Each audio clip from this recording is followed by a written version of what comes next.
अंतराल के बाद जो है इस वीडियो को हम लोग अपलोड कर रहे हैं, वैदिक एजुकेशन सिस्टम कंप्लीट। और इसके बाद जो एजुकेशन सिस्टम है वो उस एजुकेशन सिस्टम में हम देखेंगे कि ब्राह्मिक एजुकेशन और बौद्धिक एजुकेशन को, वो लास्ट वीडियो होगा। तो ये ओवर की सेकंड लास्ट बॉल है। तो वैदिक एजुकेशन सिस्टम के बारे में जब हम जानने को शुरू किए, जब हम पढ़ना शुरू किए, देखिए कोई भी जो लेक्चर होता है उसकी जो आउटकम होती है, जो फाइंडिंग होती है, जो लास्ट में निचोड़ निकल कर आता है, निष्कर्ष, वो समरी बहुत ज़रूरी है। तो जब जो वैदिक एजुकेशन के बारे में जब मैंने पढ़ना शुरू किया, जब लिटरेचर्स के थ्रू में गया, तो बहुत सारी नई नई चीज़ें मेरे सामने आईं। चूँकि मैं एनवायरनमेंट का टीचर हूँ और मेरा हिस्ट्री से उतना कोई लेना देना नहीं है, जैसे कि लेना देना नहीं है का मतलब कि on the behalf of degree के आधार पर कोई हमारा डायरेक्ट उससे रिलेशन नहीं है। बट दो जो है हिस्ट्री को जब हम जानेंगे अपने, तब हमें एहसास होगा कि जो हम आज तक सीखे और जो कर रहे हैं वो कितना छोटा है। आप ताजुब करेंगे, जब मैं खुद शॉक्ड हो गया इस वीडियो को बनाने समय में कि कैसे हमारे आर्किटेक्चर इतने डेवलप थे, वो शिक्षा की कैसी प्रणाली थी जिसमें वेदों की रचना करने की क्षमता थी, वो कैसी शिक्षा की प्रणाली थी जिसमें जो इंडिविजुअल ऋषि मुनि हैं वो इतना ज्ञान रखते थे कि हमारे अर्थ के मैप को उन्होंने डिज़ाइन किया। पहला अर्थ का मैप, लाइट, कैसे समय पर नियंत्रण करते थे, वो शिक्षा की कैसी टेक्निक थी। और वो टेक्निक विलुप्त हो गई, क्योंकि एक्चुअली में होता क्या है, जब कोई कॉलोनाइज्ड सभ्यता आपकी सभ्यता पर काबिज होती है तो आपको भी कॉलोनाइज करती है। जैसे हम किसी देश पर कब्जा करें और उस देश की किताबों को चेंज कर दें, या हम आपको गलत किताब दे दें, तो क्या होगा कि आप गलत पढ़ोगे। और जब आप गलत पढ़ोगे तो आप गलत विचार रखोगे और गलत सोचोगे।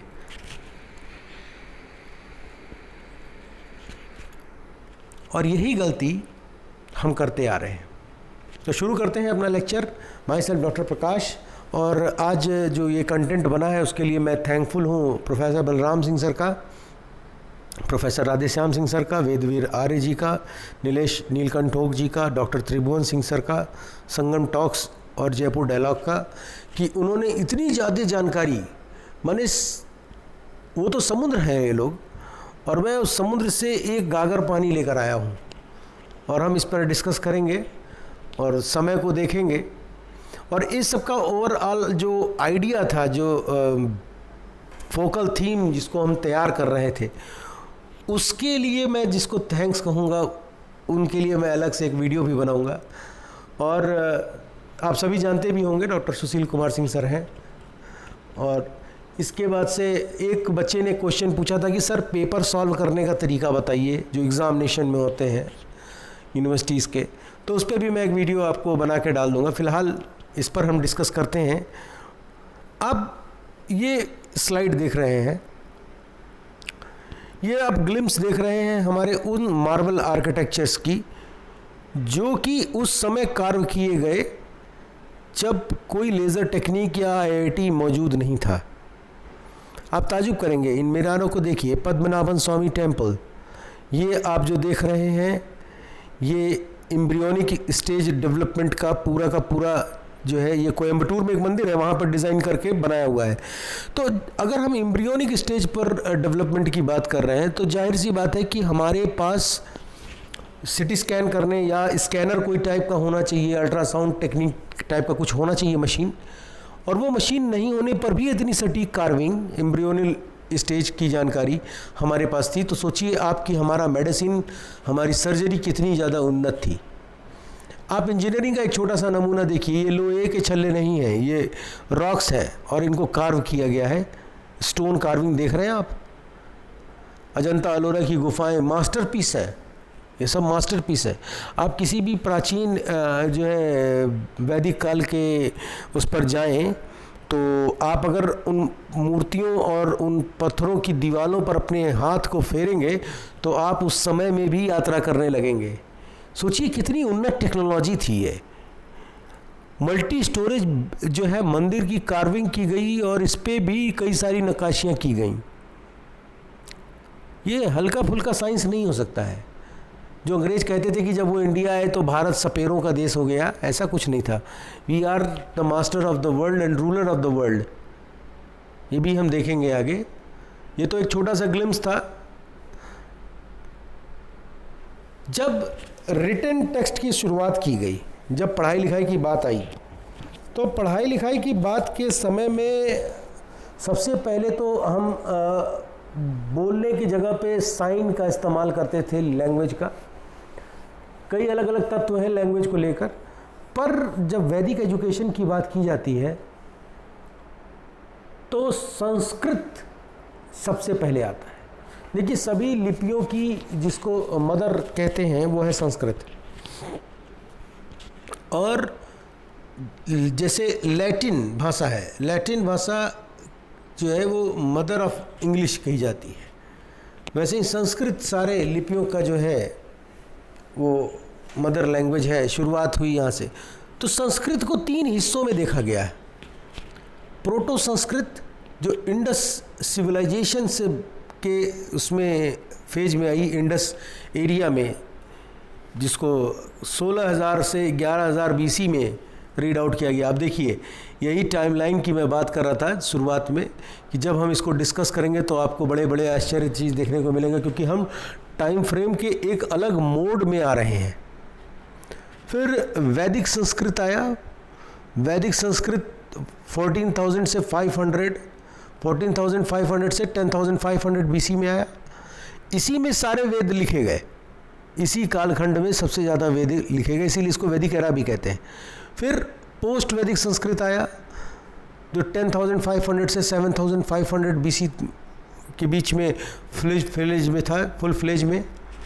फिर एक ल्यूक संस्कृत आया जो कि इस्तेमाल हुआ 7,500 से, और आज भी जो हम संस्कृत पढ़ रहे हैं वो यही है। संस्कृत सबसे ज़्यादा पॉपुलर फेज में शुरू हुआ, हर जगह बोला गया, वो था 6,500 BC में। 6,500 BC में संस्कृत पूरे भारतवर्ष में बोला जाता है। और बहुत सारे ऑथर्स ने कहा कि संस्कृत जो है वो हाई सोसाइटी लैंग्वेज था। मतलब अगर हम सरल भाषा में देखें तो संस्कृत बोलने का अधिकार सिर्फ, जैसे आजकल के ज़माने में IAS PCS कोई लैंग्वेज बोलने लगे तो उन्हीं लोगों था, ऐसा कुछ नहीं था। संस्कृत एक आम जनमानस की भाषा थी, आम जनमानस की भाषा बोलचाल में थी, और बड़े अच्छे पैमाने पे थी, बिना किसी जाति के, कुल के, वर्ण के रोक टोक के ये भाषा प्रचलित थी भारत में।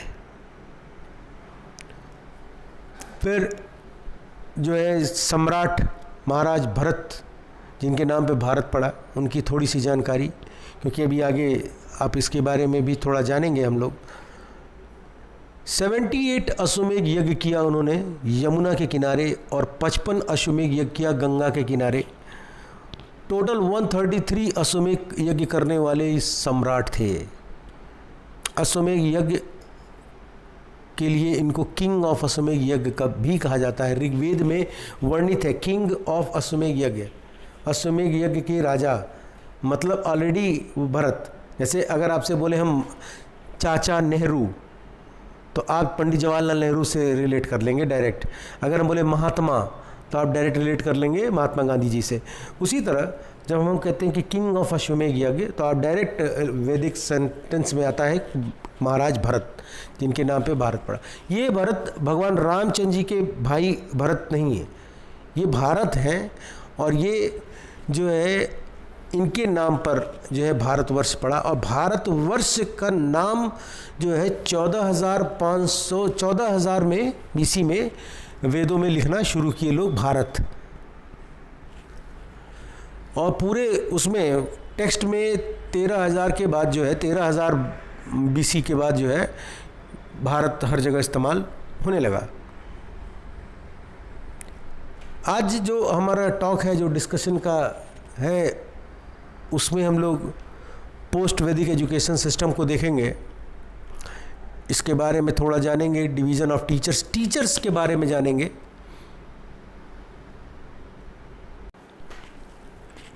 टीचर्स कैसे, क्या कैटेगरी टीचर्स की थी, कैसे टीचर्स डिवाइड किए गए, फिर type of literature, method of teaching, agencies of post वैदिक एजुकेशन, टाइप ऑफ एजुकेशन, और लास्ट में वुमेंस एजुकेशन, क्योंकि मैंने कहा था कि वुमेंस एजुकेशन को मैं रखूँगा और इसके बाद भी एक जो वीडियो बनेगा उसमें भी वुमेंस एजुकेशन के बारे में रहेगा, क्योंकि कहा ही गया है भाई यत्र नारी पूज्यन्ते तत्र रमन्ते देवता। तो शुरू करते हैं आपका इंट्रोडक्टरी पार्ट का प्रीफेस। इसमें जो वेदों की बात की गई, तो ऋग्वेद जो आया, ऋग्वेद जो मैंने शुरुआत में आपको बताया कि एक लड़के ने मुझसे क्वेश्चन पूछा तो मैंने उसका आंसर दिया। अब ये ऋग्वेद जो है इसी में प्रिजर्वेशन कंजर्वेशन की बात की गई। क्योंकि ऋग्वेद डिज़ाइन था ऊर्जा का प्रवाह को प्रकृति में कैसे हम देखें।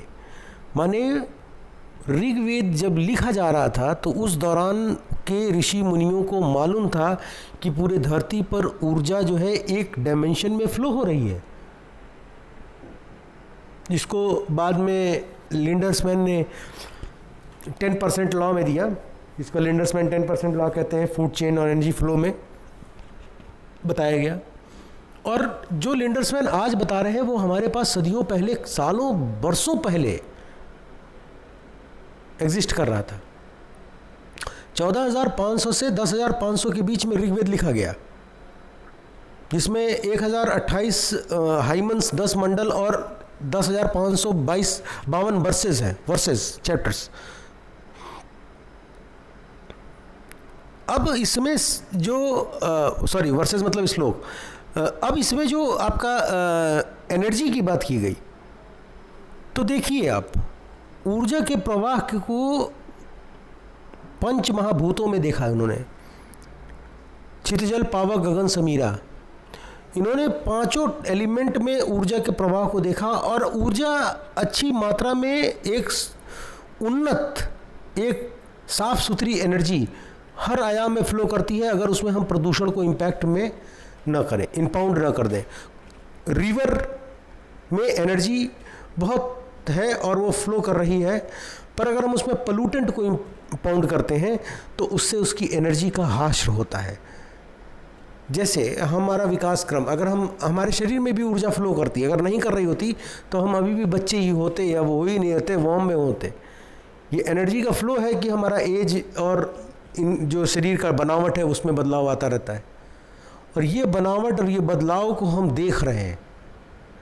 फूलों का खिलना, एक पौधा, एक बीज के अंदर से एक पौधा, और पौधे के अंदर से पेड़ के अंदर फल, ये ऊर्जा का फ्लो है। और ये मैकेनिज़्म ऋग्वेद में लिखा गया। करीब 160 ऋषि मुनियों ने अपना कंट्रीब्यूशन ऋग्वेद में दिया। 160 ऋषि मुनि, जिसमें गुरु माताएं भी थीं जिन्होंने कंट्रीब्यूशन किया। ऋग्वेद को 3 खंड में बांटा गया। पहला जो स्टार्टिंग ऋग्वेद काल था वो 14,500 से 11,800 BC, मध्य ऋग्वेद काल 11,800 से 11,000 BC, और उत्तरार्ध 11,000 से 10,500 BC ऋग्वेद का काल था। और अगर आप गूगल पे सर्च करेंगे तो आपको पता चलेगा कि ये 1600 BC में लिखा गया, जो कि पिछले वीडियो में मैंने डाल भी रखा है। और इसीलिए डाल रखा है कि आप कंपैरेटिव स्टडी करिए कि गूगल क्या कह रहा है और जो अब नया रिसर्च आ रहा है सामने वो क्या कह रहा है। दोनों को समांतर डिफरेंशिएट करके आप इसको देखें। फिर सामवेद की बात की गई। सामवेद में आत्मा, सोल और ह्यूमन बॉडी की बात की गई। फिर इसके बाद सामवेद में जो चर्चा की गई, सामवेद में बताया गया कि ऊर्जा का जो शरीर में जो फ्लो हो रही है उससे डिफरेंट हम चक्रों को जागृत कर सकते हैं, और इसका जो सोल माध्यम होगा वो माध्यम होगा ध्वनि। जो आप सा रे गा मा पा दा नी सा, ये जो आप पढ़ते हैं राइम, ये सामवेद की देन है। इसमें 1603 मंत्र है और सामवेद की रचना 14,000 से 10,500 BC में हुई थी। यहाँ पर एक चीज़ बड़ा बढ़िया है, एग्जाम्पल आप देखिए, ओम शब्द का उच्चारण करते हैं। ओम जो है वो सबसे पावरफुल फ्रीक्वेंसी में आता है, पूरे ब्रह्मांड के सबसे पावरफुल फ्रीक्वेंसी में ओम आता है। ये मैं नहीं कह रहा हूँ, ये जो जिनकी किताबें मैंने पढ़ा और जो नासा के वैज्ञानिक हैं उन्होंने स्टेटमेंट इस पर दिया। अगर आप किसी डीजे के करीब में जाएं, जो इस आजकल शादी ब्याह में बजता है, तो आप देखेंगे कि आपके हार्ट के जो साउंड है, जो उसमें आपका बीट है, उसमें डिफरेंशिएशन आ जाएगा। जो हार्ट बीट होता है लब डब लब डब लब डब, इसमें डिफरेंशिएशन आ जाएगा। और इसका डिफरेंशिएशन, सिस्टोल डायस्टोल का डिफरेंशिएशन जो है आपके ब्रेन में ब्लड का क्लॉट या आपको ब्रेन का जो न्यूरॉन्स है, ये सिस्टम को डैमेज या साइनॉप्टिक नर्व इम्पल्स को डैमेज करने की क्षमता रखता है। पर वही म्यूज़िक आप अगर बारिश के पानी को देख रहे हैं या पानी को आप बहता हुआ देख रहे हैं, जिसकी जलधारा आप सुन रहे हैं, या हवाओं के बहने को आप सुन रहे हैं, तो वो एक अलग मूड आपके शरीर में डेवलप करता है, पॉजिटिव वाइब्स डेवलप करता है। तो जो संगीत है उसका प्रभाव हमारे शरीर पर, हमारे प्रकृति पर कैसा डालेगा। मंत्रों के उच्चारण मात्र से ही लकड़ियों में और दीपक में आग लगने की कला, ये सामवेद की रचना थी, जो कि 14,000 BC में लिखा जाना शुरू हुआ। ऋग्वेद काल पूरा 14,000 से शुरू होता है और जो है 10,500 तक चलता है BC। सोचिए, जिस समय पूरे दुनिया में न कैपिलर पैदा हुए, न कोई जो है कोपरनिकस हुए, और उस समय आपका जो टेक्नोलॉजी था वो किस चीज़ पर काम कर रहा था, आपका एजुकेशन पैटर्न किस चीज़ पर काम कर रहा था। फिर अथर्ववेद में आइए, सामवेद के बाद अथर्ववेद।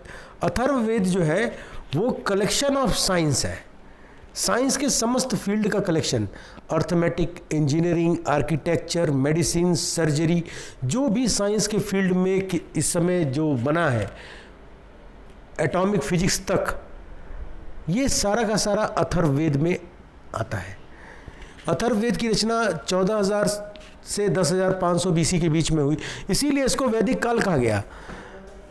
ये जो 14,000 से 10,500 है, ये वैदिक काल इसीलिए कहलाया क्योंकि सारे वेद समस्त इसी के बीच में लिखे गए। फिर यजुर्वेद आता है। यजुर्वेद मीन्स कि यजुर्वेद मतलब कि जो है मंत्रों पर कमांड होना, मंत्रों को जो है सिद्ध करना।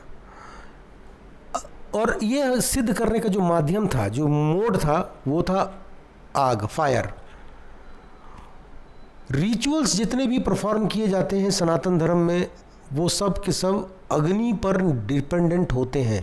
बिना अग्नि के कोई रिचुअल नहीं होता है, बिना अग्नि प्रज्वलन के कोई रिचुअल्स नहीं होते हैं। और यहाँ पर दो इसको खंड में बांटा गया यजुर्वेद को। एक बांटा गया शुक्ल पक्ष पर और एक बांटा गया कृष्ण पक्ष पर, माने मून साइकिल से रिलेट होकर। चूँकि ये जो है अग्नि और रिचुअल्स की बात की गई, तो ये चंद्र के साइकिल पर निर्भर करता है। आज भी हम इसका एक्सपेरिमेंट अपने लैब में कर सकते हैं। जैसे जब चांद बढ़ रहा हो तब आप चने को अंकुरित होने के लिए रखिए, तो चना तेज़ी से अंकुरित होता है। और जब चांद घट रहा हो तब आप चने को अंकुरण करने के लिए रखें, तो वो अंकुरण स्लो होता है। ये मून का इम्पैक्ट हमारे लाइफ पे है। मून का इम्पैक्ट हमारे थायराइड सिस्टम पर भी पड़ता है, ब्रेन पर भी पड़ता है, फ्रूटिंग पर भी पड़ता है, फ्लावरिंग पर भी पड़ता है, एनिमल के ब्रीडिंग पर भी पड़ता है। इस जो आपका एक एक्सपेरिमेंट होता है basal growth, basal cover area canopy, इस पर भी मून लाइट का इम्पैक्ट देखने को मिलता है। फिर जितने आपके संहिता थे, ब्रह्ममास था, अरण्यक था, उपनिषद था, इनकी रचना 10,500 से 6,777 BC के बीच में की गई। अब सोचिए कि जिस समय धरती पर सिर्फ आप ही थे, तो ज्ञान कितना ज़्यादा शक्तिशाली था।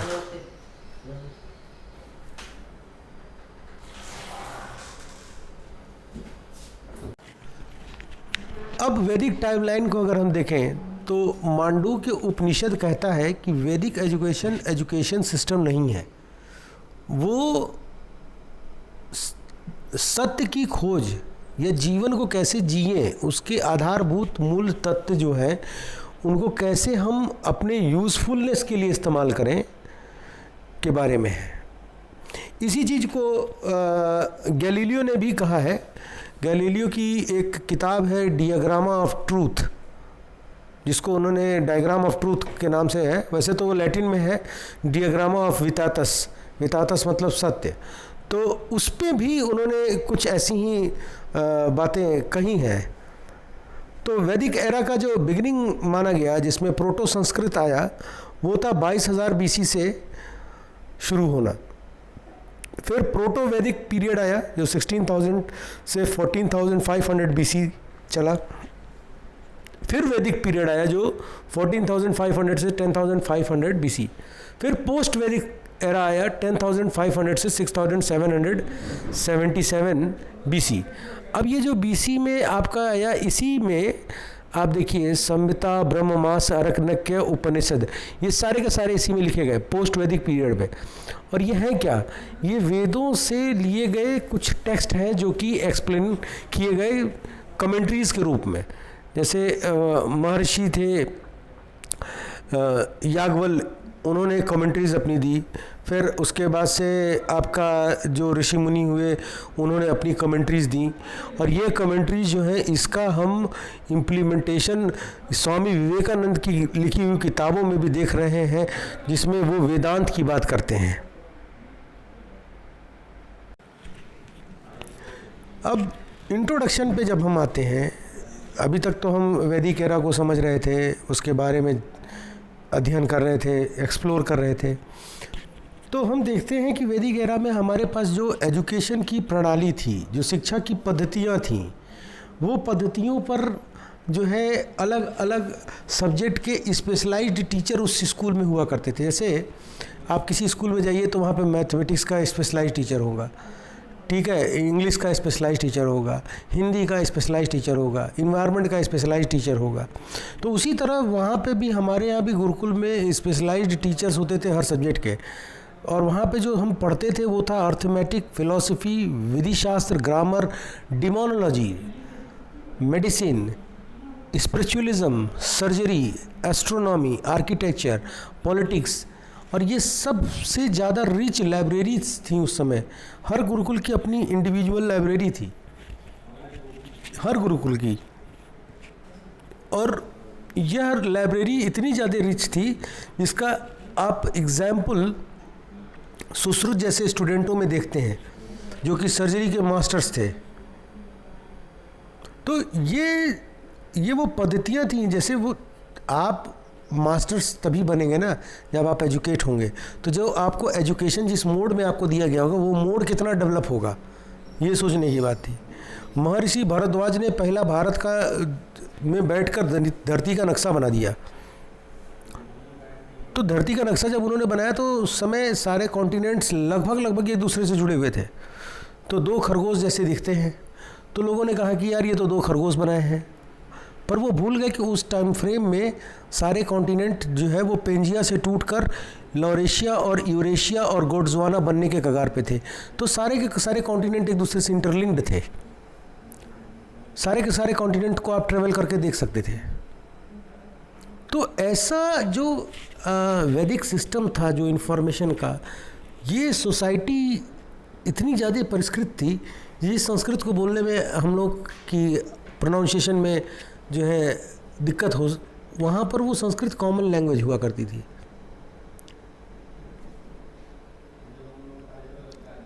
जो टीचर्स के जो डिविजन्स थे उनके एकेडमिक के आधार पर किए गए। जैसे एक टीचर का ग्रुप होता था जिसको होती कहते थे, वो रिसाइट प्रेयर्स के बारे में ध्यान रखता था, ऋग्वेद के पे उसका कमांड हुआ करता था। फिर उद्ज्ञात सामवेद पर काम करते थे, अद्वायु यजुर्वेद पर काम करते थे और अथर्ववेद पर ब्रह्म। तो ये जो अलग अलग टीचर्स थे, ये अलग अलग वेदों पर उनका कमांड था, पर सबसे ज़्यादा जो ब्रह्म थे, जो अथर्ववेद पर कमांड था, वो ऑब्जर्वर के रूप में वहाँ पे होते थे। जैसे मान लीजिए कि किसी के यहाँ पे कोई रिचुअल हो रहा है, तो उस दौरान जो रिचुअल कर रहे थे, जो ऋषि मुनि वहाँ पे होते थे, वो मंत्रों का उच्चारण कर रहे हैं, पर वो सारे उच्चारण और सारी पद्धतियों को एक क्रम में सिलसिलेवार पैटर्न पर होना जरूरी होता था, तो उसकी मॉनिटरिंग आवश्यक थी। और ये मॉनिटरिंग जो करते थे वो ब्रह्म, वही जो है जो अथर्ववेद के रिचुअल्स को ऑब्जर्व करने के लिए डिज़ाइन थे। मतलब ओरिजिनल मास्टर्स जो थे वो यहाँ थे, जो ऑब्जर्व करते थे कि कहीं कोई छोटी सी गलती भी प्रोनाउंसिएशन में ना हो। तो अलग अलग एक्सपर्टीज़ उसके थे। ऐसा नहीं था जैसे आजकल के ज़माने में कि हिंदी के टीचर से कह दो अंग्रेजी भी पढ़ा दें, हैं, और अंग्रेजी के टीचर से कह दो वो इतिहास भी पढ़ा दें जाके, जो आर कॉलेजेस में हो रहा है। ऐसा नहीं था। एक्सपर्ट टीचर ही एक्सपर्टाइज होता था उसका, और एक्सपर्टाइज्ड वो अपने पर्टिकुलर इंडिविजुअल सब्जेक्ट को पढ़ाता था, और तभी जो स्टूडेंट्स वहाँ से निकलते थे वो एक्सपर्टाइज थे। अब हमें जो है 20 तक का पहाड़ा याद करना कठिन है, और वहाँ पे 10,558 जो आपका वर्सेस हैं वो कंठस्थ होते थे, याद होते थे। तो वो कैसे होते थे? कोई उसका वो टेक्नोलॉजी था जो इम्पाउंड कर रहा था। तो जब हम उस टेक्नोलॉजी की बात करते हैं जो ब्रेन में आपके मटेरियल को इंसर्ट कर रहे हैं, तो क्या वो मोड था, वो लिटरेचर कैसा था? तो 3 मुख्य लिटरेचर्स के उभर कर आते हैं। एक होता है ब्रह्ममासा, जो कि समस्त वेदों का एक छोटी सी किताब के रूप में होती थी। इसको पृष्ठ की किताब भी कहते थे। दूसरा है अरण्यक्य। अरण्यक्य वह किताब थी जो कि जंगल में रहने वाले साधु संत शोध करके लिखते थे, तो वो अरण्यक्य कहलाती थी। और उसके बाद से जो किताब आई वो थी उपनिषद। उपनिषद को पराविद्या भी कहा जाता था। यही ब्रह्म ज्ञान, यही इसी में शब्द आया ब्रह्म ज्ञान का, क्योंकि उपनिषद जो है वो ये अथर्ववेद, यजुर्वेद, सामवेद, ऋग्वेद, इन सब के अलग अलग मंडलों के आधार पर लिखा गया। जैसे इन्वायरमेंट तो बहुत बड़ा टॉपिक है, पर अगर हम कहें कि हमने फूड चेन पर लिखा, फूड चेन पर एक कमेंट्री दी, तो इन्वायरमेंट में फूड चेन है। फूड चेन की कमेंट्री करना मतलब कि आप वो उपनिषद, वो जो छोटा पोर्शन आप लिख रहे हैं उपनिषद, और यहीं से वेदांत की बात की गई, जो स्वामी विवेकानंद और उनके गुरु ने रचना में बहुत सारा सहयोग किया। इसके बाद से जो है टेक्स्ट लिखे गए, जिसमें मांडू के उपनिषद पे कमेंट्रीज लिखी गई, और जो है आपका सूर्य सिद्धांत पर कमेंट्रीज लिखी गई, नक्षत्रों के उस पर कमेंट्रीज लिखी गई। तो ये सारी कमेंट्रीज जो लिखी गई ये उपनिषद के अंतर्गत आती हैं। वेद बहुत बड़ी चीज़ थी, वेद बहुत बड़ी चीज़ थी, और उसके जो फ्रेजेस और उसके वर्सेस और उसके हाइमन्स को कमेंट्राइज करना जो है वो बहुत टफ था। और ये टफेस्ट काम जो है सबसे पहली बार जो भारत में जो हुआ वो आदि गुरु शंकराचार्य ने इसको किया, और उन्होंने ट्रैवल किया इंडिया से, जो है उत्तर भारत से वो कश्मीर तक गए, जहाँ पर वेदों की रचना चल रही थी। जो पंचशील आपका इसमें आता है, विष्णु शर्मा ने लिखा, जो इसमें राजा के पुत्रों को उन्होंने कहानी के रूप में जो है पूरा का पूरा ज्ञान दे दिया। तो ये सब चीज़ें उस समय एक मोड ऑफ एजुकेशन में हुआ करती थी, जिसको हम अभी आगे देखेंगे इनडायरेक्ट मोड ऑफ एजुकेशन में। तो इतनी बड़ी इन्फॉर्मेशन को इतने सरलता से आप तक पहुंचाने के लिए उसको सरल बनाया गया, और जटिल को सरल बनाना और सरल को फिर समाज में जो है इम्पाउंड करना, और एक साधारण व्यक्ति का ऐसा एजुकेशन होना कि अगर उसको राज सिंहासन दिया जाए तो वो उसको जो है हैंडल करे। तो वो ये टेक्नोलॉजी, ये जो शिक्षा की पद्धति थी, ये थी हमारी। माने भगवान राम को, मैंने आपको पहले ही बताया कि जैसे भगवान राम हैं, तो भगवान राम को मान लीजिए कि वो महाराज दशरथ के पुत्र हैं, तो आप उसको आजकल के टेक्स्ट में देखिए कि एक जो है आईएएस है और आईएएस का बेटा, तो अगर आईएएस के बेटे को कोचिंग पढ़ना हुआ तो गुरुजी उसके घर जाके पढ़ाएंगे भाई। पर देखिए आप सरलता कि भगवान राम खुद गुरुकुल आते हैं और शिक्षा ग्रहण करते हैं, और वहीं पर सामान्य स्टूडेंट भी हैं जो शिक्षा का अध्ययन कर रहे हैं। ऐसा नहीं था कि कोई उनको स्पेशल जो है ट्रीटमेंट दिया जा रहा था, कोई स्पेशल ट्रीटमेंट की कहीं जिक्र नहीं था। बस ये है कि आपको एक यूनिफॉर्मिटी के साथ आपको अध्ययन कराया जा रहा है। नहीं तो बड़े बड़े गुरुकुल तो वहाँ पे खुद महाराज दशरथ के अंतर्गत आते थे, जिसको वो फंड करते थे, और वहाँ पे जो है भगवान राम पढ़ सकते थे। क्या ज़रूरत थी साधारण बच्चों के साथ पढ़ने की? तो ये जो भेद है जो जाति का, और ये जो आपका बताया गया कि राजा के बच्चे उस स्कूल में पढ़ रहे हैं, उस गुरुकुल में पढ़ेंगे, और इस कहानी को ऐसे एलिब्रेट किया गया, ऐसे ट्विस्ट एंड टर्न किया गया, ये हमारे टेक्स्ट में था ही नहीं। इसीलिए आप अगर ओरिजिनल टेक्स्ट किसी चीज़ का नहीं पढ़ेंगे तो आप ऐसे ही कंफ्यूज होंगे और आपको कोई भी बेवकूफ़ बना देगा। कहीं भी नहीं था। आप सिंपली एक एग्ज़ाम्पल को देखिए कि जो उपनिषद हैं उनकी जो रचना हुई उस रचना के दौरान उसमें कालखंड का प्रभाव नहीं देखने को मिलता है। पर अगर आप कोई लेख अभी लिख रहे हैं तो उसमें जो है आपके कालखंड का प्रभाव देखने को मिलेगा। तो कुछ चीज़ें जो हमारे को अंग्रेज़ों ने जब कॉलोनाइज किया, तो कॉलोनाइज करने के बाद से उसने हमारी कलम को चेंज किया, और कलम और इतिहास को चेंज करने पे बहुत बड़ा ड्रास्टिक चेंज आया। अरण्यका जो थे वो मेडिटेशन और बहुत शोध के बाद से जो फॉरेस्ट में जो ऋषि मुनि रहते थे वो उसको लिखते थे, और उसके बाद से वह टेक्स्ट जो है गुरुकुल्स में भेजे जाते थे।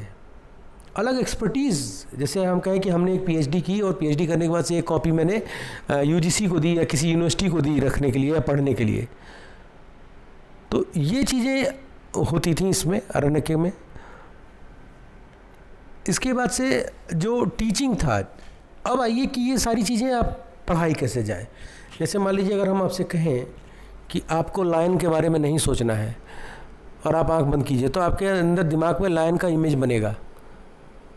तो इमेज फॉर्म करके आपके अंदर जो टेक्स्ट को इंसर्ट किया गया, वो प्रणाली कैसी थी? उस ज़माने में भी जो टीचर्स थे वो एक ऊंचे आसन पे बैठते थे और बैठने के बाद से वो अपना लेक्चर देते थे। तो उस जिस आसन पर वो बैठकर लेक्चर दे रहे होते थे उसको व्यासपीठ कहते थे। अभी भी जो है जो पोडियम है उसको हम व्यासपीठ कह सकते हैं। जैसे साधु संत लोग जो है प्रवचन करते हैं तो उसको व्यासपीठ ही कहा जाता है। और ये व्यासपीठ जो होता है, यहाँ से जब लेक्चर दिया जाता था, टीचर जब लेक्चर दे रहा होता था तो स्टूडेंट एक ही चीज़ करता था, वो था श्रवण। श्रवण मतलब उसको सुनता था, क्योंकि वो दोबारा उसको नहीं बोलेंगे, वो जान रहा था। स्टूडेंट जानते थे कि हमारे गुरुजी इसको दोबारा रिपीट नहीं करेंगे। आजकल की तरह थोड़ी ना था कि रिवीजन की क्लास अलग से लगाई जाए। जैसे हम लोग रिवीजन फरवरी में सब जो छूटा छाटा है उसको सबको जिसको भूल गए हैं उसको याद कराओ। वहाँ ऐसा नहीं था, एक बार जो पढ़ा दिया वो पढ़ा दिया, एक बार जो उच्चारण हो गया हो गया। अब उस उच्चारण को आप अपने मन में बैठाओ, तो आपका सुनने की प्रक्रिया बहुत बढ़िया होनी चाहिए। फिर श्रवण, फिर मनन। आपने गुरुजी का लेक्चर सुना, लेक्चर सुनने के बाद से उसका मनन किया, मनन करने के बाद से निध्यासन। निध्यासन मतलब कि आप उसको रिवाइज कर रहे हैं, और रिवाइज करने के बाद से उसको स्टूडेंट लिखता था। ऐसे नहीं था कि अभी जब हम बोल रहे हैं और उधर टीचर बोल रहा है, इधर स्टूडेंट लिख रहा है, ऐसा नहीं था। टीचर बोल चुका, आप सुनिए, सुनकर उसको आप जो है मन में अपने जो है रिकॉल कीजिए। और रिकॉल तो ये जो रिवीजन का पैटर्न और ये जो आपका स्टेज ऑफ एजुकेशन था, ये 12 पॉइंट के अंतर्गत गवर्न किया जाता है। 12 अलग अलग पॉइंट थे इसके। जैसे जिसमें आता था पहला कि सेल्फ मेडिटेशन एंड स्टडी, माने टीचर पढ़ा कर गया तो आप उसका सेल्फ मेडिटेट कर रहे हैं और स्टडी कर रहे हैं, और उसके बाद से आप जो है उसको उसका नोट्स बनाना, उसको लिखना, उसके बारे में जानना, ये सारी चीज़ें इसमें चल रही हैं। फिर क्वेश्चन आर मेथड होता था जिसमें तर्क वितर्क की बात की जाती थी। फिर एंजिमेटिक मेथड जिसमें एक रहस्यपूर्ण स्थिति को क्रिएट करके उसका सलूशन ढूंढा जाता था। तो एक हाइपोथेटिकल रहस्यपूर्ण स्थिति को क्रिएट किया जाता था। फिर एफोस्टिक मतलब कि सूत्र रूप में उसका अध्ययन करना, न्यूमेरिकली इक्वेशन के रूप में या कोई श्लोक के रूप में उसका अध्ययन करना। फिर इसके बाद से एंटोमोलॉजिकल मतलब कि स्रोत का अध्ययन करना, उसके केंद्र में जाना, किसी चीज़ के गहराई में जाना टेक्स्ट के। फिर मैथिकल मेथड, मैथिकल में जो है आपका एक कल्पना के आधार पर एक स्टेज क्रिएट करना, जैसे कि once upon a time there was a thirsty crow, though there was lot of crows in the particular forest but once upon a time there was one a thirsty crow. एक समय की बात है, एक कौवा था जो बहुत प्यासा था। तो उसी समय के में उसी जंगल में बहुत सारे कौवे रहे होंगे जो प्यासे होंगे। तो एक जो कल्पना की जो शक्ति है उसका विकास करना। अगर आप नोट्स बना रहे हैं तो मान लीजिए कि आप 10 किताब पढ़ रहे हैं और 10 किताब से उसको लिख रहे हैं, तो वो नोट्स थोड़ी ना होगा। नोट्स होगा कि 10 किताब को पढ़ने के बाद से आपका जो विचार बनेगा वो आपके नोट्स में आएगा। तो ये चीज़ों पर जो है जोर देना, आपकी कैपेसिटी और कैपेबिलिटी को इन्हांस करने की बात इसमें होती थी। फिर विशेषण आपका जो अध्ययन है जिसमें आपका एनालॉग मेथड, विश्लेषणात्मक अध्ययन मतलब कि आप जो है पूरा डिस्क्रिप्टिव इन्फॉर्मेशन का जो है हम इन्वेस्टिगेशन करेंगे, हम उसको देखेंगे, ब्रीफ नॉलेज लेंगे। फिर डायलेक्टिक मेथड मतलब द्वंद्वात्मक अध्ययन मतलब कि जो है हम टू एंड फ्रोज दोनों, पॉजिटिव निगेटिव दोनों बातों को इन्वेस्टिगेट करेंगे। फिर सिंथेटिक मेथड जिसमें हम जो द्वंद्वात्मक अध्ययन है, जो डिबेटिक अध्ययन है, उसका जो है हम डिस्कस करेंगे। पॉजिटिव पॉइंट को भी डिस्कस करना, नेगेटिव पॉइंट को भी डिस्कस करना। अगर ये ऐसा होता, जैसे कहते हैं कि जो है एक गिलास पानी है वो आधा भरा आधा खाली है, तो आपको कहा जाए इस गिलास में क्या सीन है, तो आप बताएंगे कि आधा खाली है, तो ये आपके निगेटिव विचारों को दर्शाता है। आप बोलते हैं आधा भरा है, तो ये आपका जो है पॉजिटिव विचारों को दर्शाता है। ये केवल विचार को टेस्ट करने के लिए एक छोटा सा एक्सपेरिमेंट होता है। फिर इसके बाद से आपका जो है मोनोलॉजिकल मेथड होता है जिसमें हम मूल तत्वों पर इन्वेस्टिगेट करते हैं, स्टडी करते हैं। फिर एडॉक जो है जिसको टेम्पोराइजिंग मेथड भी कहा जाता है, वो अस्थायी विधि होती है। जैसे गुरु शिष्य कहीं जा रहे हैं और रास्ते में कोई तालाब मिला तो उसका महत्व, उसके बारे में, उससे रिलेशन, उसका प्रभाव उस इलाके में, इन सब चीज़ों पर अध्ययन करने को पूरा का पूरा एजुकेशन सिस्टम को एक्चुअली में 2 पार्ट में अब बांट दिए ना, वो फॉर्मल और नॉन फॉर्मल। ठीक है, फॉर्मल मतलब कि you are studying in a uniform, एक ड्रेस कोड के अंतर्गत आप स्टडी कर रहे हैं, और इसीलिए यूनिफॉर्म को एप्लीकेशन में लाया गया। हर स्कूल में यूनिफॉर्म, क्योंकि स्कूल जो है वो किसी इंडिविजुअल कास्ट का या रिलीजन का नहीं होता है, तो इसीलिए यूनिफॉर्म की बात की गई कि आपका रिलीजन आपके गेट पर ही ख़त्म हो जाना है। फिर इसके बाद से रिग्रेसिव मेथड में क्या होता था कि क्वेश्चंस क्रिएट किए जाते थे, क्वेश्चंस उठाए जाते थे, और उस क्वेश्चन से क्वेश्चन उठाए जाते थे ऐसे जिसका आंसर उसके पिछले क्वेश्चन में हो। इस तरह की विधियों को हम आजकल देख रहे हैं जिसमें हम अनसीन पैसेज के रूप में हम इसको देखते हैं। तो इतना ज़्यादा एडवांस, इतना ज़्यादा जो है परिष्कृत एजुकेशन का मोड रहा। ये तो 12 मेजर पॉइंट हैं जो आज के हिसाब से हम लोगों को पता चली। अभी कितनी ज़्यादा एजुकेशन डीप में रहा होगा, क्योंकि जो इंडियन एजुकेशन सिस्टम है वो इंडिया से चाइना तक फैला हुआ था। मौर्य काल और गुप्त काल में जब आप पढ़ेंगे तो फाहियान और जो है आपका जो मेगास्थनीज इंडिया आए, वो जब इंडिया के एजुकेशन सिस्टम को देखे तो उनके तो उस समय होश उड़ गए, और उन्होंने लिखा कि जो है ये विश्वगुरु था। इंडिया ऑलरेडी विश्वगुरु एग्जिस्ट करता था। आप देखिए इसमें जो ऋषि मुनि, जो कश्यप ऋषि के नाम पे कश्मीर पड़ा, कश्मीर बेसिकली वो कश्मीर के जो हिंदू लोग थे वहाँ पे, कश्यप के वंशावली के महर्षि के, वो वहाँ पे एग्जिस्ट करते थे। वहाँ पर जो मुस्लिम कम्युनिटी आई वो तो इन्वेड करके पाकिस्तान से आई, वहाँ तो मुस्लिम थे ही नहीं। और जो इस्लामिक हिस्ट्री शुरू हो रही है तो 1400 साल पहले शुरू हो रही है, इसके पहले तो आपका हिंदू हिसाब किताब था। और ये जो इन्वेज़न था, जो इस्लामिक इन्वेज़न हमारे कंट्री में हुआ, वह इन्वेज़न सिर्फ और सिर्फ जो है वहाँ कश्मीर में हिंदुओं को जो है माइग्रेट करने के लिए डिज़ाइन था। वहाँ से हिंदुओं को माइग्रेट किया गया। हिंदू उसमें क्यों नहीं वेपन्स उठाए? अगर हिंदू पीड़ित हुए तो वेपन्स क्यों नहीं उठाए? क्योंकि पीड़ा के समय उनके में वेपन का हमारे यहाँ जिक्र ही नहीं है। हमारे यहाँ वध का जिक्र नहीं होता है कि हम अपनी को ग्रेट दिखाने के लिए हम किसी की किलिंग करें। हमारे यहाँ ऐसा नहीं है। ये वो संस्कृति है जो कि सनातन समय से है, अनंत काल से है। 43,000 BC से एग्जिस्टेंस है। 29,000 BC से ये गुजरात में ह्यूमन एग्जिस्टेंस रिपोर्टेड है। तो ये तो इन्वेज़न के कारण वहाँ पर इस्लाम आया और इस्लाम में जो है उन्होंने अपनी संख्या बढ़ाई और संख्या बढ़ाने के बाद से जिनोसाइड किया गया। पर ओरिजिनल टेक्स्ट को देखिएगा आप तो वहाँ पे तो हिंदू का गढ़ था, हिंदुओं का ही पूरा साम्राज्य था। वहाँ पर ऋषि मुनि अपने वेद और स्क्रिप्चर्स को रखते हैं और पढ़ते और अध्ययन करते थे। पंचशील भी वहीं लिखा गया, पंचतंत्र भी वहीं लिखा गया। पंचशील जिसकी जिक्र हुई, पंचशील के सिद्धांत भी हैं। वही पंचशील एक शब्द लिया गया जिसको आपका शिमला एग्रीमेंट में पंचशील रखा गया। तो बहुत बड़ी चीज़ हो जाती है, उसको आप पढ़ेंगे तो अलग ही डायमेंशन है। बीच में भी मैंने पंचशील ही बोला, जो विष्णु शर्मन ने पंचतंत्र को बताया, वो सिद्धांतिक रूप से तो 5 तत्वों को ही बता रहे हैं पंचशील में।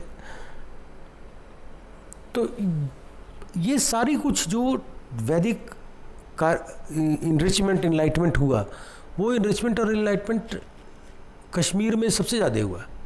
आज के डेट में भी देखिए, जो वहाँ से विस्थापित हिंदू कम्युनिटी है उसमें सबसे ज़्यादा स्ट्रगल उन्होंने सहा, जीनोसाइड सहा, और आज वो सबसे टॉप पोजीशंस पे ऑल ओवर वर्ल्ड है, ऑल ओवर वर्ल्ड है।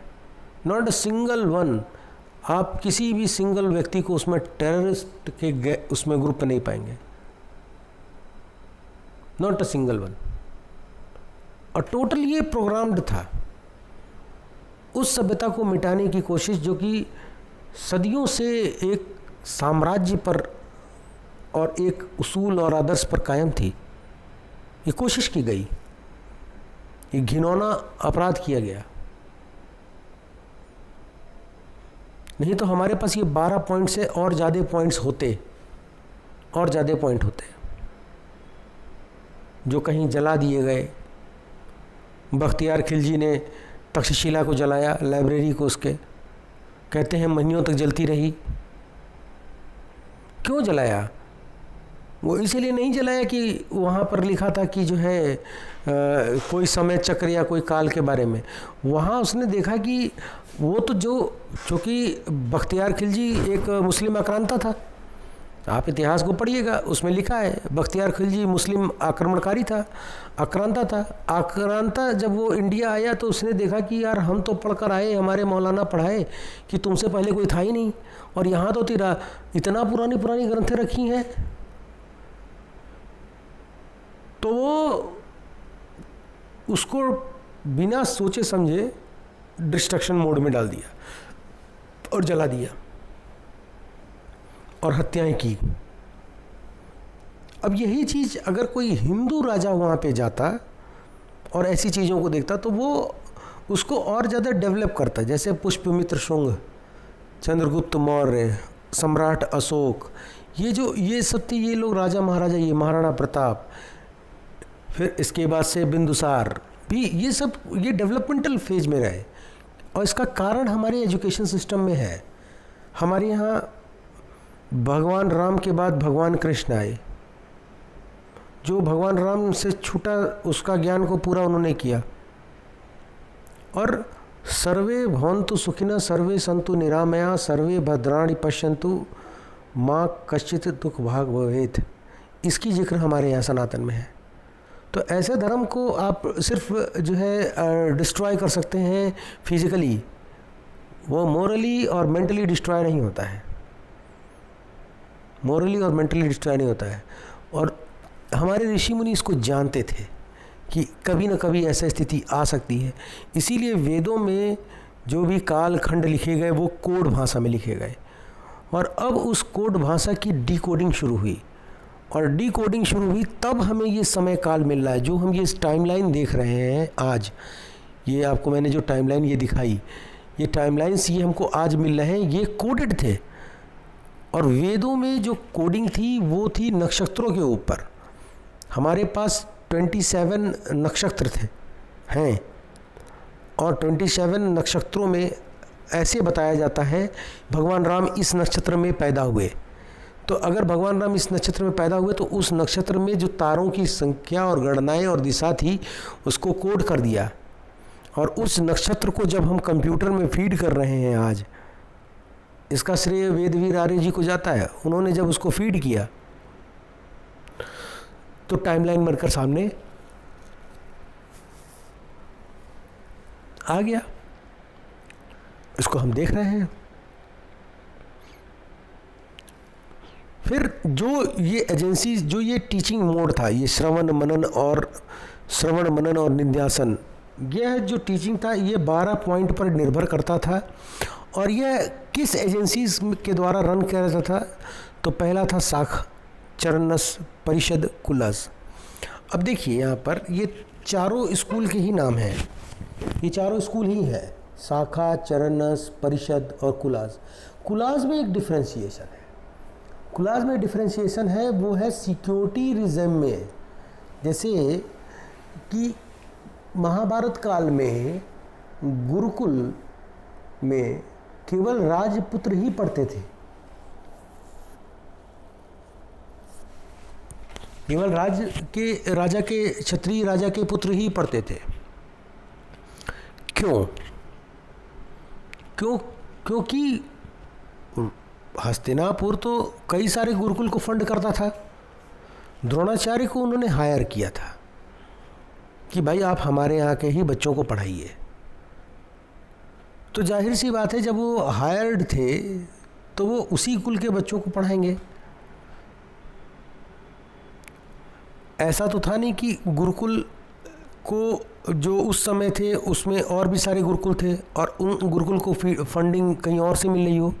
हस्तिनापुर ही कर रहा था, माने सेम राजा एक ही समय में कई सारे स्कूल को फंडिंग कर रहा है, पर अपने बच्चों के लिए उन्होंने एक सेपरेट स्कूल बना दिया कि भाई तुम यहीं पढ़ो, क्योंकि तुम राजा के पुत्र हो, बहुत सारी चीज़ें तुम्हारे सिक्योरिटी पर्पज़ से, ध्यान दीजिएगा, सिक्योरिटी पर्पज़ से ज़रूरी है। तो इसलिए उनको कुल का डिफरेंशिएशन वहाँ पे दिखता है। बाकी ऐसा कोई उसमें भेदभाव जाति वर्ण के आधार पर नहीं था। फिर type of education system, type of education system में जैसे कि हमने पढ़ा कि अग्नि का, अथर्ववेद में अग्नि का के बारे में, तो इसमें फिजिकल एजुकेशन में भिक्षाटन, अग्नि का प्रज्वलन, जानवरों का रख रखाव, एग्रीकल्चरल प्रैक्टिसेस, फिर उसके बाद से आपका योगा, फिर उसके बाद से आपका जो है एक्सरसाइज, ये सारी चीज़ें इसमें थी, डिफेंस, तलवारबाजी, ये सब आती थी। मेंटल एजुकेशन में जो दिमाग का डेवलपमेंट है उस पर ज़्यादा जोर दिया जाता था। आपके दिमाग की कैपेसिटी, कैपेबिलिटी को इन्हांस और इनरिच किया जाता था। मोरल एजुकेशन में रिलेशनशिप बिल्डिंग और डिसिप्लिन की बात की गई, और डिसिप्लिन की बात हर कालखंड में की गई, क्योंकि अनुशासन से ही शिक्षा आती है, अनुशासन से ही शिक्षा आती है। हमारे यहाँ जितने भी देखिए आप राइम्स या अफरोज़ या कहीं लिखे गए हैं, वो भी एक डिसिप्लिन पैटर्न में लिखे गए हैं। विद्या ददाति विनियम, आप कहीं इसको उल्टा पढ़िए, विद्या ददाति विनियम, विनियम ददाति विद्या कहीं है? नहीं है। आप इसको पढ़ेंगे तो भी ये शब्द जो है आपको अच्छे नहीं लगेंगे कि यार कुछ उल्टा लग रहा है, कुछ कमी लग रही है। तो विद्या ददाति विनयम, ये एक डिसिप्लिन पैटर्न में लिखी गई शब्द है। इसी तरह हमारे वेदों में सारी चीज़ें एक फ्रोज, एक हाइमन्स में, एक वर्सेस के फॉर्म में लिखी गई ताकि उसको कंठस्थ किया जा सके सरलता के माध्यम से। और ये तब हो सकता है जब आप डिसिप्लिन्ड होंगे। जितने भी आप, एक भी स्टूडेंट का नाम बताओ जो इनडिसिप्लिन रहा हो और उसने अपने जीवन में कुछ अचीवमेंट किया हो। एक भी स्टूडेंट को आप जानते हो, ऐसा कोई नहीं होगा। किसी न किसी पॉइंट पर जाके उसको डिसिप्लिन को अपनाना ही पड़ेगा, और डिसिप्लिन को अपनाने पर ही आप शिक्षा के पात्र बनते हैं, क्योंकि शिक्षा की पात्रता होनी आपके लिए बहुत ज़रूरी है। पात्रता होनी ज़रूरी है, और पात्रता तब होगी जब अनुशासन होगा। तो ये 3 मेजर मोड थे जो इन 4 कुलाज में पढ़ाए जाते थे पोस्ट वैदिक में, और इन 12 पॉइंटों के अंतर्गत श्रवण मनन और निध्यासन के थ्रू बच्चों में ट्रांसफॉर्म किए जाते थे। फिर रोल ऑफ वुमेन, जैसा कि मैंने बताया कि बिना नारी के सृष्टि की कल्पना ही अधूरी है। ये बात सबसे पहले सनातन धर्म में की गई। और जो शिक्षा के लिए जब हम जाते हैं तो उपनयन संस्कार होते थे उस समय। 5 रिचुअल्स जो हैं वो एजुकेशन पर निर्भर, एजुकेशन के लिए थे हमारे यहाँ। तो पहला जो उपनयन था, उपनयन जो है वो लेडीज़ स्टूडेंट का भी होता था। आप जानकर ताजुब करेंगे, जो लोग कहते हैं कि वेदों में नारियों का बड़ा अपमान हुआ है, तो उनको बताइएगा कि, इसीलिए मैं आपसे एक रिक्वेस्ट करूंगा, कृपया इसको सब्सक्राइब और शेयर कर दें ताकि बहुत सारे लोगों को भी इसकी जानकारी मिले। तो इसमें क्या नाम है कि नारी के बारे में जो बोलते हैं वो आप यहाँ पे देख रहे हैं कि उपनयन संस्कार नारी का भी हो रहा है और नर का भी हो रहा है। आदमी स्टूडेंट, बॉयज़ स्टूडेंट का भी होता है और गर्ल्स स्टूडेंट का भी हो रहा है। यहाँ पर आप नारी के बारे में वैदिक काल में देखें तो अगर महाभारत का एक छोटा सा स्टेप है जिसमें माता जो है दुर्योधन जी की, वो गांधारी हैं। गांधारी की शिक्षा इतनी हाई लेवल की थी कि उन्हें जब पता चला कि उनके पति दृष्टि बाधित हैं, नेत्रहीन हैं, तो उन्होंने अपने आँख पर आजीवन पट्टी बांधी। सोचिए, ताकि उनकी ऐसा ना हो कि जब वो अपने पति के बगल में खड़ी हों तो पति को किसी प्रकार का जो है डिमोरलाइज्ड हो या उनको कष्ट हो कि हम नहीं देख पा रहे हैं, ये देख ले रही हैं, ये भी मानसिक जो है विकार ना डेवलप हो, इसलिए उन्होंने अपने नेत्र में पट्टी बांधी। और इतना करने की जो कैपेसिटी है ना, वो उसी लेडी में होगी जिसकी एजुकेशन लेवल बहुत हाई होगी। आम व्यक्तियों के बस की बात नहीं। तो उपनयन संस्कार होते हैं। अभी देखिए पुराने सेकंड इसके वीडियो में मैंने बताया था कि शिक्षा के लिए जब बच्चे स्कूल जाते थे तो 7 साल 6 साल आयु होती थी। एनसीईआरटी में जब हम लोग एजुकेशन ले रहे थे तो एनसीईआरटी में 5 ईयर से एकेडमिक शुरू होती है। अभी कुछ दिन पहले सुप्रीम कोर्ट का वर्डिक्ट आया, उसमें सुप्रीम कोर्ट ने कहा कि शिक्षा के लिए विकास, जो दिमाग आपका डेवलप होता है, विकसित होता है, वो आपका दिमाग 7 साल से तक में पूरा इनरिच हो जाता है ग्रहण करने के लिए। तो 6 से 7 के बीच में एजुकेशन को रखा जाए, और यह 6 से 7 के बीच में ही उपनयन होता था। और कब ये चीज़ें लिखी गई? 14,000 BC पहले हम जानते थे ये चीज़। 14,000 BC पहले आदिति थी, ऋषि कश्यप की वाइफ थी, इन्होंने कमेंट्रीज लिखी 10वें मंडल ऋग्वेद के लिए, जिसमें वैवत्स मनु ने जो है 11,295 BC में इन्होंने कमेंट्रीज पर ऋग्वेद में एडिशन दिया अपना। माने वैवत्स मनु जब उसको लिख रहे थे 10वां मंडल ऋग्वेद का, 160 ऋषि मुनि लिखे हैं ऋग्वेद, और 10वां मंडल पे जब वो लिख रहे थे कमेंट्रीज अपनी, तो उसमें जो है ऋषि कश्यप की वाइफ, मतलब उनकी जो माता थी वैवत्स मनु की, उन्होंने उसमें अपना कंट्रीब्यूशन दिया। सोचिए।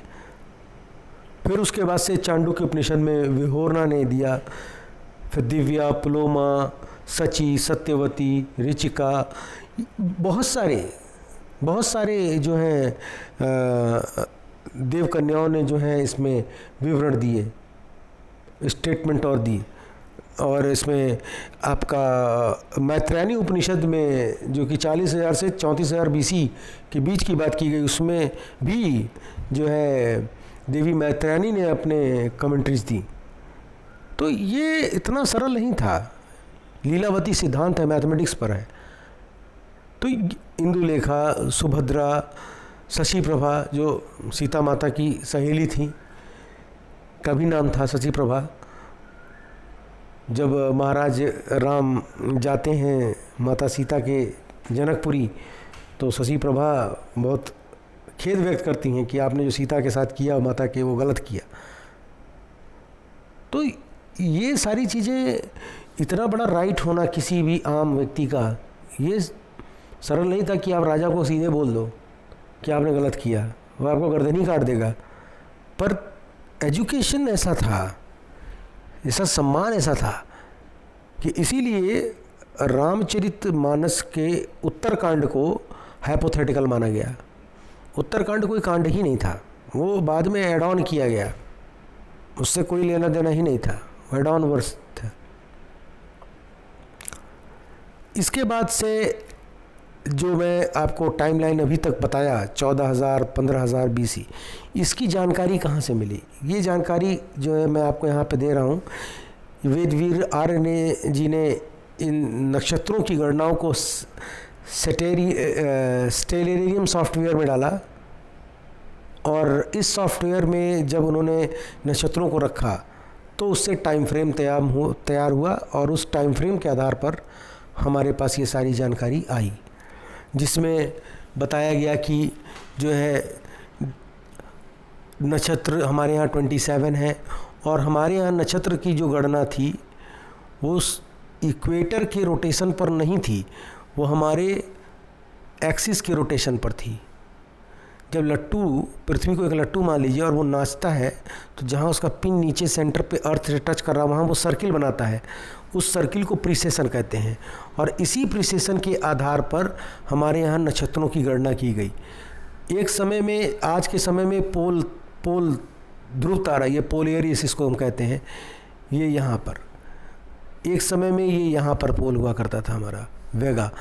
क्यों? क्योंकि हम जान रहे हैं कि हमारा एक्सिस रोटेट करता है 26,000 साल में एक बार, चेंज हो जाता है। तो पोलेरिस, अल्फ़ा डाइक्रोनिस, फिर उसके बाद से बीटा, फिर वेगा। तो युग जो है वो 26,000 साल में चेंज होते हैं, युग परिवर्तन। और युग परिवर्तन कहाँ से हो रहे हैं? ये हमारे एक्सिस के रोटेशन से हम इसको मॉनिटर कर रहे हैं। और एक्सिस के रोटेशन पर जब हम मॉनिटर कर रहे हैं तो हम देख रहे हैं कि वेगा जो है, वो जिसको आज वेगा कहा जा रहा है, वो अभिजीत नक्षत्र कहा जाता था। और जो अगस्त्य तारा, जो साउथ हेमिस्फीयर का पोल स्टार है, उसको कनोपस कहते हैं, अगस्त्य तारा। ये देख रहे हैं, ध्रुव तारा पोल इधर भी दर्शा रहा है, इधर भी दर्शा रहा है। साउथ हेमिस्फीयर में जब आप रहेंगे तो आपके लिए जो पोल स्टार है वो अगस्त्य है, और जब आप नॉर्थ हेमिस्फीयर में रहेंगे तो उसका पोल स्टार वेगा है। और यही चेंज होते रहते हैं, चेंज होते रहते हैं, और यही चेंज जो है नक्षत्र है। और 27 नक्षत्र होते हैं, और 27 नक्षत्रों का जब स्टेलेरियम सॉफ्टवेयर में जब इसका इनपाउंड किया तो पूरा का पूरा टाइम फ्रेम निकल कर सामने आ गया, पूरा का पूरा। अब इस टाइम फ्रेम के आधार पर आप देखिए, महाराज भरत, जिनके नाम पर भारत पड़ा, इनका जो कार्यकाल था, जो एरा था, वो 13,450 से 13,400 BC के बीच में था। हमारे यहाँ 3 बार जल प्रलय हुआ, melt water pulse 1A, melt water pulse 1B, melt water pulse 1C। Melt water pulse 1A 12,700 से 11,500 BC, melt water plus 1B 10,200 से 9,400, मेल्ट वाटर प्लस 1C 6,200 से 5,600 BC। सबसे पहला जो इरप्शन वॉल्केनिक था टोम्बा इंडोनेशिया का, वो 72,000 BC में हुआ, जिसमें बहुत सारे जो सबसे बड़ा डिज़ास्टर रिपोर्टेड है, सबसे बड़ा डिज़ास्टर। ह्यूमन एग्जिस्टेंस इसके बाद से 29,000 BC में देखा गया।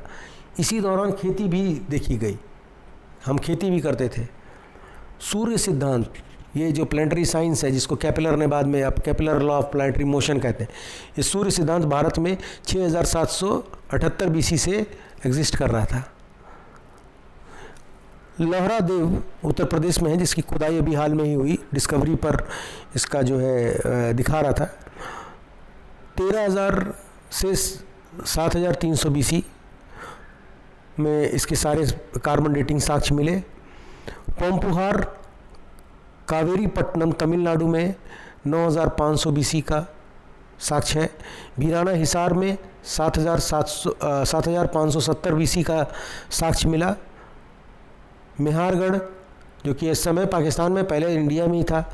अब इंडिया की सारी सीमाएं प्राकृतिक थीं, पूरा का पूरा अफ़गानिस्तान, कांधार, ईरान, ये सब पूरा पर्शिया वर्शिया सब इंडिया में आता था।